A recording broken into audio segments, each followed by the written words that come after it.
अलवर में डीएनटी संघर्ष समिति राजस्थान के बैनर तले लोग मंगलवार को मिनी सचिवालय पहुंचे और मिनी सचिवालय के गेट पर विरोध प्रदर्शन कर नारेबाजी की। उसके बाद डीएनटी संघर्ष समिति ने गिरफ्तारी के खिलाफ विरोध जताया और जिला कलेक्टर मुख्यमंत्री के नाम ज्ञापन सौंपा।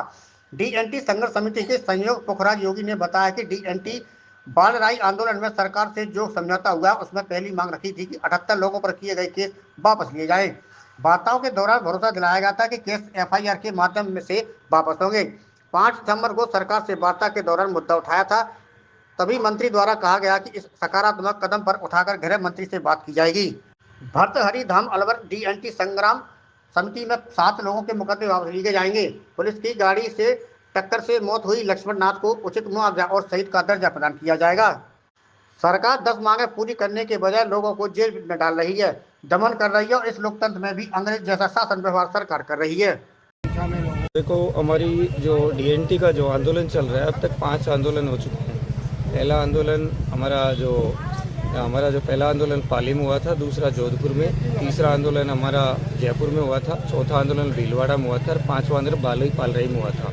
जो बाली पालरई में जो आंदोलन हुआ था उसमें ज़बरदस्त भीड़ आई थी और हमारे पूरे 32 समाज मिलके इस लड़ाई को लड़ रहे थे। इस लड़ाई के दौरान हमारे सरकार से टकराव हुआ था, उसमें सरकार की तरफ से भी हमारे ऊपर लाठीचार्ज किया गया, हमारे लोगों के भी चोटें आई और कुछ पुलिस वाले भी उसमें घायल हुए थे। उसको देखते हुए हमारे जो सरकार बैकफुट पे आ गई। सरकार से हमारा वार्ता का 26 जो नवंबर का टाइम था उसको बढ़ा के उन्होंने 29 नवंबर कर दिया और 29 नवंबर के बाद में 5 दिसंबर को हमारी सरकार से वार्ता हुई थी।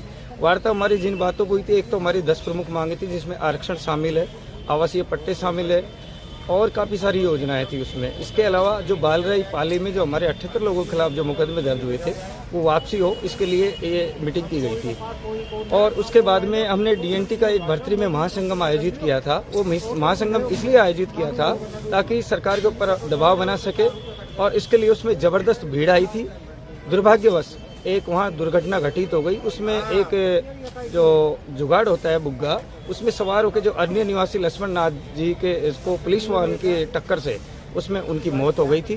उसको लेके हमारे 7 लोगों के खिलाफ मुकदमे दर्ज हो गए और मुकदमे दर्ज होने के बाद में हम उसको धरना स्थल पर लेके थोड़े करीब 3-4 घंटे तक हमारी जो पुलिस को हमने कोऑपरेट किया और पुलिस के द्वारा ही वो धरने में सहयोग नहीं किया गया हमारा, और उसको लेके मुकदमे दर्ज हुए थे तो उसको लेके हमने एक ज्ञापन दिया है। और हमारे जो 9 लोगों को जहां पुलिस ने बालराई से उठाया था उनके खिलाफ भी हमारा ये ज्ञापन दिया गया है। और आने वाले समय में 10 फरवरी को विधानसभा घेराव हमारा कार्यक्रम प्रस्तावित है, उसमें पूरी 32 जातियां शामिल होकर और एकजुट होकर और हमें विधानसभा घेराव में जबरदस्त तरीके से हम पूरा सरकार को आईना दिखाने का काम करेंगे। धन्यवाद।